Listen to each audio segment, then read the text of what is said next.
Hola, hola, buenas tardes, ¿todo bien? ¿Me escuchan? Buenas tardes, doctor. Sí, se escucha.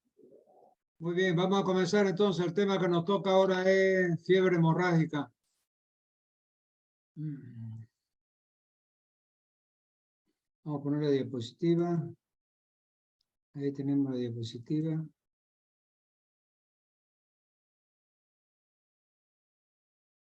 Muy bien, fiebre hemorrágica. Entonces, ese es el tema.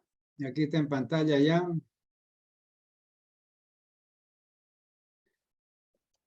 Definición. ¿Qué es la fiebre hemorrágica? Es una enfermedad aguda producida por el virus machupo del género arenavirus. Ahí está el agente etiológico. Bueno, hay una historia de que los primeros casos aparecieron en la década del 60 en la región de San Joaquín, de la zona del Beni, ahí a orilla de un río Machupo, por eso lleva el nombre de virus Machupo, el agente etiológico de la fiebre hemorrágica boliviana. Después, del 2000 para adelante aparecieron casos por el Chapare, por la Chiquitanía, y ahí está presente esta famosa fiebre hemorrágica boliviana, porque van a ver que hay varios tipos de fiebre hemorrágica. Está la boliviana, la argentina, la brasilera, la venezolana, y cada uno con su agente etiológico diferente. Entonces, esa es la historia de la fiebre hemorrágica en América Latina. Aquí, fíjense, está la familia, el género, la especie y la patología. Entonces, acá nos vamos a, todos pertenecen a los arenavirus, ¿ya? Tenemos la fiebre de Lazo, cuyo agente etiológico es el virus Lazo, una ciudad de Italia. Después tenemos la coriomeningitis linfocítica, el virus de la linfocoriomeningitis, el agente etiológico. De la fiebre hemorrágica argentina, el virus se llama virus Junín, el agente etiológico. De la fiebre hemorrágica boliviana, el virus Machupo. Después de la fiebre hemorrágica venezolana, es el virus guaranito. Y de la fiebre hemorrágica brasilera, es el virus Sabiá. Ahí tenemos todos los agentes etiológicos de las demás fiebres hemorrágicas en Latinoamérica y en el mundo, pero nosotros nos vamos a abocar más a la fiebre hemorrágica boliviana. Mecanismo de transmisión o contagio. Primero, el virus está contenido en la S de roedores. ¿Ya? Entonces, fíjense que generalmente este virus ataca más en la zona selvática, en la zona rurales, ¿no? Entonces hay un roedor especial, no es el roedor que tenemos acá, el ratoncito este común y corriente de las casas, es otro tipo de roedor que es en la orina de y ese de esos roedores es que se encuentra el virus. Entonces, uno, el virus está contenido en las heces de roedores. Dos, las heces infectadas, secas, contenidas en polvo, se transportan en el aire. Tres, hay inhalación de las heces por el ser humano. Cuatro, síntomas, dolores musculares, fiebre, dolor de cabeza y tos, malestar respiratorio agudo, y ahí viene una neumonía que puede ser que acabe matando al paciente porque tiene un alto grado de letalidad de esta enfermedad. Repitiendo entonces, el mecanismo de transmisión es vía aerógeno. ¿Y cómo se hace? Este roedor que vive en la zona rural, en la materia fecal del roedor está el virus. Esa materia fecal, con el tiempo, el viento, la tierra, se vuelve polvo. Y el mismo viento levanta esas partículas pequeñísimas de materia fecal seca y está como aerosoles dentro de las partículas aéreas, y al respirar y al inspirar la persona acaba incorporando la partícula viral al torrente respiratorio, al torrente sanguíneo, y pasa después a los pulmones, y ahí se instala una neumonía grave que acaba matando al paciente. Sigamos, mecanismo de transmisión y contagio. Entonces, fíjense que el roedor que es el que transmite la enfermedad a través del virus que está en las heces fecales. Es un ratón cuyo nombre científico es Calomis callosus.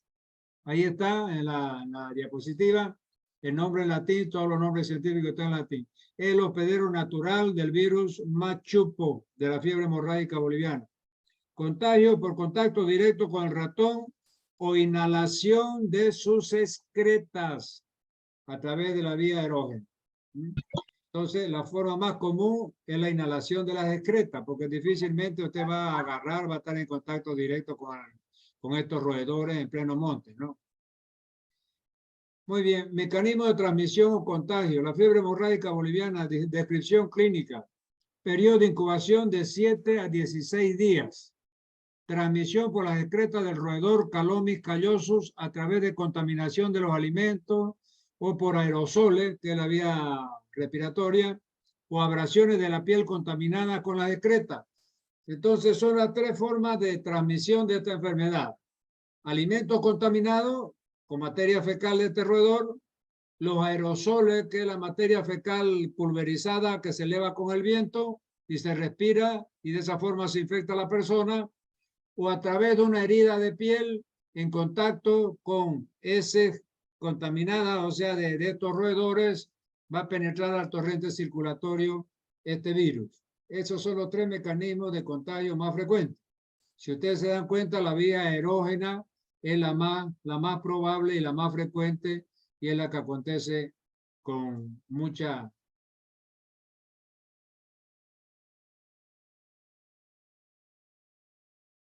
Aquí tenemos la fiebre hemorrágica boliviana, notificación y control.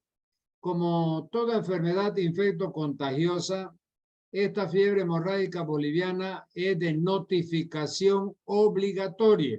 ¿Qué quiere decir? El Ministerio de Salud, a través de los sedes, tienen formularios especiales para hacer las notificaciones de las enfermedades infecto-contagiosas más prevalentes en el territorio nacional. Y entonces cualquier médico, ya sea un centrito de salud, un hospital de segundo nivel, de tercer nivel, de cuarto nivel, o en las clínicas, son obligados a reportar a través de una notificación obligatoria cuando encuentran un caso de fiebre hemorrágica, por ejemplo, boliviana. Notificación es de notificación inmediata obligatoria por el medio más rápido a nivel inmediatamente superior. El responsable de la atención debe llenar la ficha epidemiológica y enviar copia a la gerencia de red. Control. El paciente debe ser hospitalizado para el tratamiento sintomático y de sostén. Se debe investigar los contactos del núcleo familiar y el control de roedores. Ahí entonces, fíjense, en esta sola página nos ha dado un pantallazo de cómo se debe notificar, cuál es la conducta a seguir, generalmente hospitalización, medidas de sostén, y hay que investigar al núcleo familiar para ver si no hay contacto también infectado. Historia de la enfermedad. Entonces, como yo les decía, la enfermedad se remonta a los años 60, como les digo, en la zona del Beni de San Joaquín. Ahí por ahí pasa un río, el río Machupo, y de ahí viene el nombre que le pusieron los investigadores al virus, el virus Machupo. Esos fueron los primeros casos. Después ya en la década del 2000 ya han aparecido casos de fiebre hemorrágica también en los Yungas, en el Chapare, en la provincia de Ñuflo de Chávez, en la Chiquitanía, acá en el oriente boliviano, y es decir, esa enfermedad todavía está permanente en nuestro territorio, ¿no? Sigamos, cuadro clínico. La fiebre hemorrágica boliviana. Descripción clínica. El periodo de estado es de 7 a 15 días y se caracteriza por fiebre, sudoración, malestar general, cefalea, dolor retroorbital, conjuntivitis y postración. De nuevo, postración, conjuntivitis, dolor retroocular, cefalea, malestar general, sudoración y fiebre.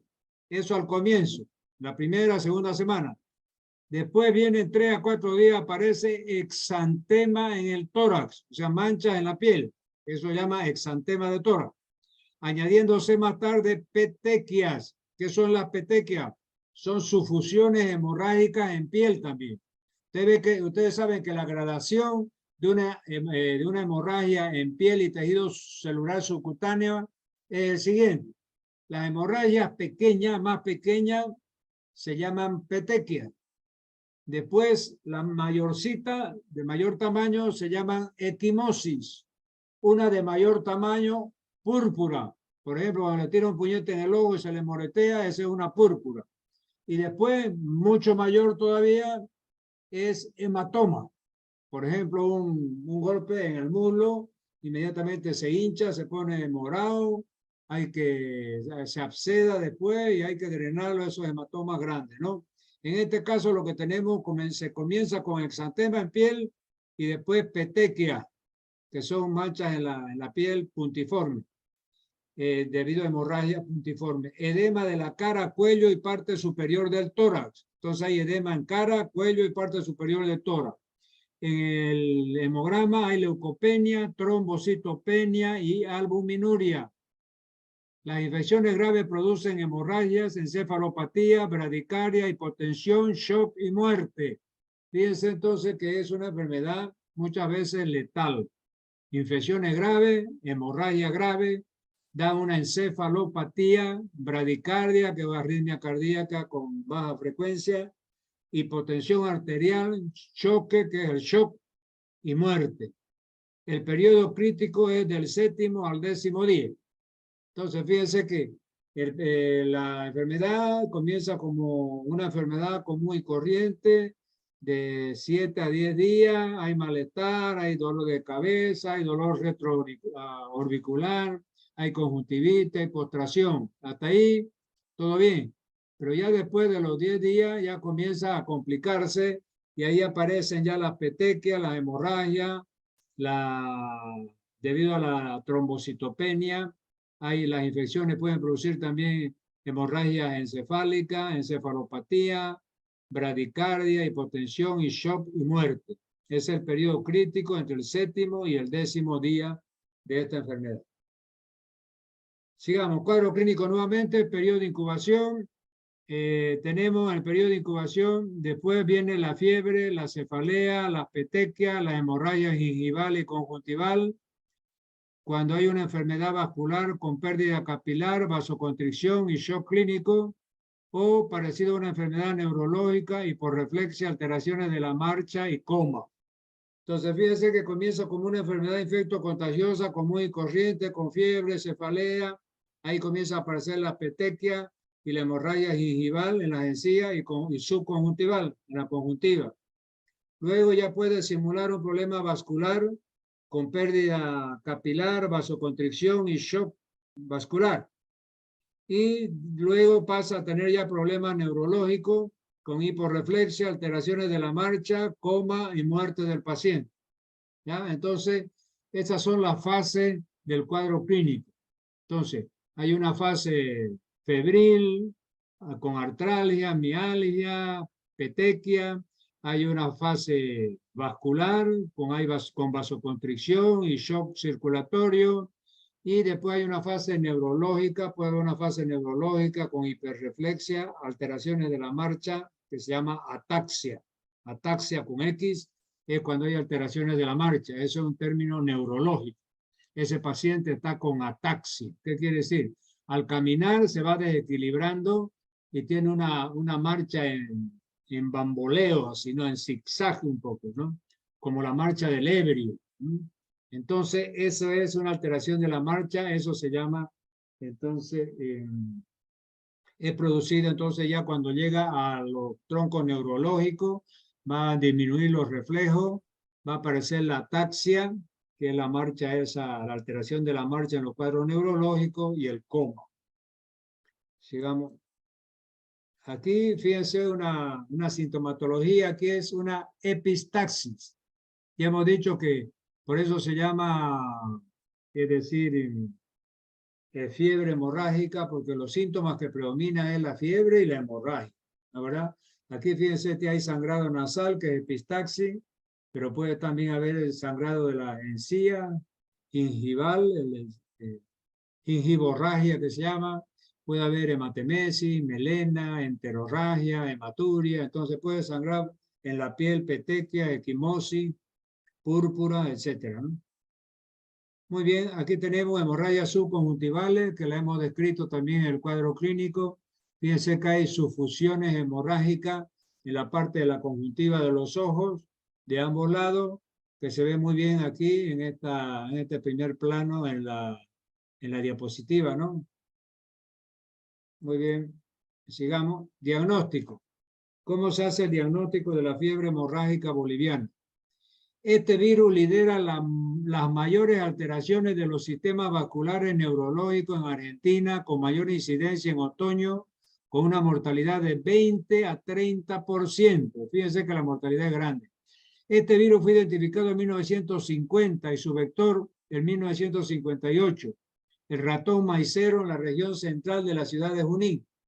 Fíjense que la ciudad de Junín, yo conozco, yo estudié en Argentina, estuve 7 años en La Plata, entonces la ciudad de Junín está en la provincia de Buenos Aires, es una zona netamente agrícola, se cultiva mucho maíz, entonces le llama ratón maicero, le llaman al Calomis callosus, que es la gente, que es el vector, en este caso de la fiebre hemorrágica argentina, ¿no? El Calomis callosus se llama en términos común y corriente ratón maicero en esa región central de la ciudad de Junín, que está a pocos kilómetros de la ciudad de Buenos Aires. Bueno, su identificación se da por la PCR y aislamiento, ELISA y inmunofluorescencia indirecta.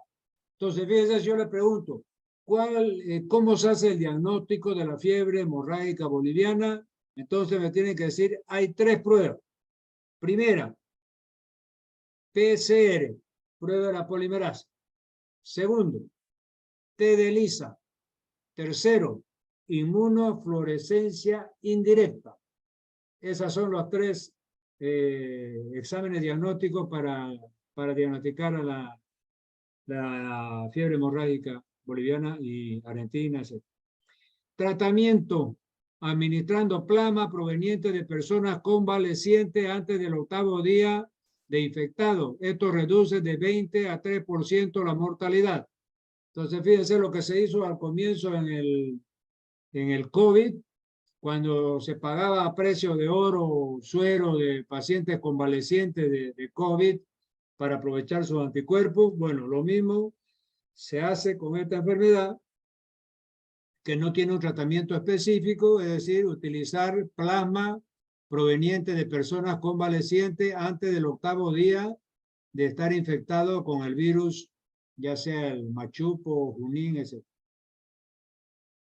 Fiebre hemorrágica de Machupo, Bolivia. Es transmitida por Calomis callosus. Se caracteriza por comienzo lento, con fiebre, dolor de cabeza, dolores musculares y articulares, petequia en la parte superior del cuerpo, sangrado por la nariz.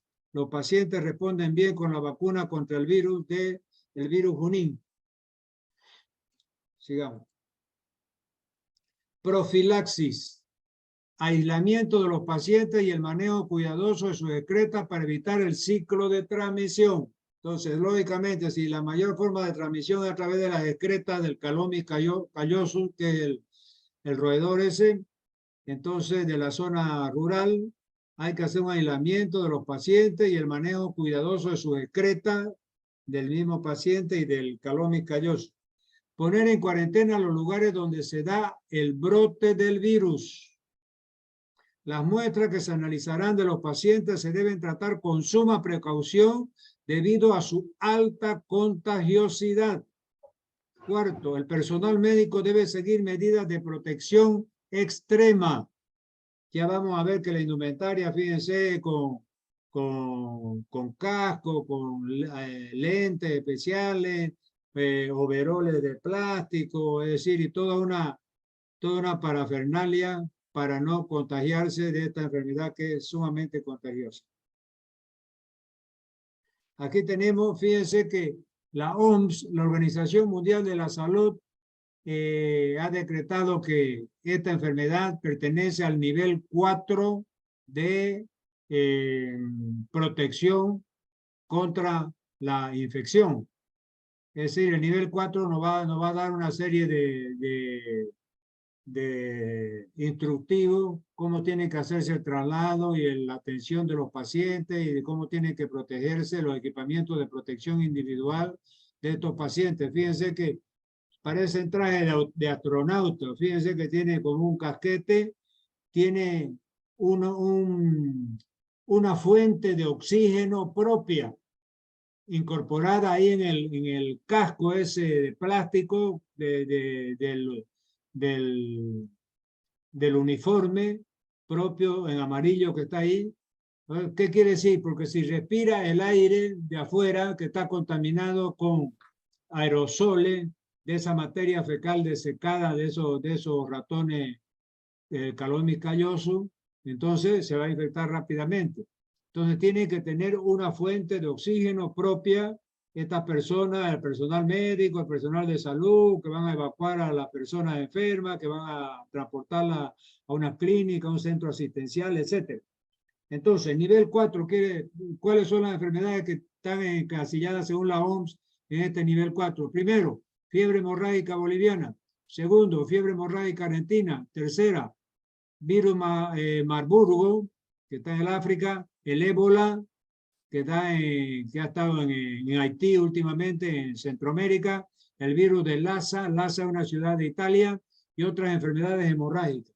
Entonces, esas 6 enfermedades que están aquí están catalogadas como nivel 4 de prevención para los mecanismos de protección individual, los EPI, que se llaman. 2. Al manipular peligros biológicos de este nivel, el uso de traje hazmat, con H y Z y T al final, traje de protección de materiales peligrosos, se llama ese traje, con una fuente propia de oxígeno. Entonces, traje hazmat, que es un traje de protección de materiales peligrosos, y una fuente de respiración autónoma con oxígeno es obligatoria. Entonces, ahí está la explicación por qué ese tipo de indumentaria que se usa para el traslado y contacto con pacientes que han tenido fiebre hemorrágica. Sigamos. El arenavirus, entonces aquí hay una medida preventiva, lavarse las manos constantemente, consumir la verdura cocida y no cruda, lavar las frutas y verduras, no consumir frutas en la calle, ¿no? Ahí nuevamente está la sintomatología, fiebre, dolor de cabeza, dolor abdominal, dolores musculares, disminución de los glóbulos rojos, las anemias por la hemorragia violenta, ¿no? Fiebre hemorrágica boliviana nuevamente, fíjense, les voy a leer así para que me crean la historia que les cuento. Dice, descrita a finales de los 60, provocó brotes importantes a partir de 1975, virus machupo, arenavirus, año que se produjo 7 casos y 2 defunciones en San Joaquín. La fiebre hemorrágica boliviana permaneció silenciosa hasta el 1993, cuando se notificó un caso en la provincia de Mamoré. En 1994 se presentaron nuevos casos de 6 defunciones en la provincia de Itenes, en el Beni. En 1996 hubo 3 casos no mortales, siempre en el departamento del Beni. Clínicamente, cefalea, mialgia, astenia, anorexia, petequia y hemorragia, tendencia al shock y daño neurológico por convulsiones. Incubación 7 a 16 días, muy probable transmisión interpersonal, sin tratamiento, probable sensibilidad a la ribavirina y no hay vacuna. Sigamos entonces, tratamiento de la fiebre hemorrágica. No hay un tratamiento específico o un tratamiento sintomático y de sostén, pero como se pudo ver en los casos de pacientes con este mal, en Bolivia es claro que el arenavirus es mortal. Se recomienda mantener al paciente en reposo y realizar controles clínicos frecuentes de su estado de hidratación. La medicación se debe administrar por vía oral o endovenosa. La vía intramuscular y subcutánea están contraindicadas por la diátesis hemorrágica. ¿Qué quiere decir? Tiene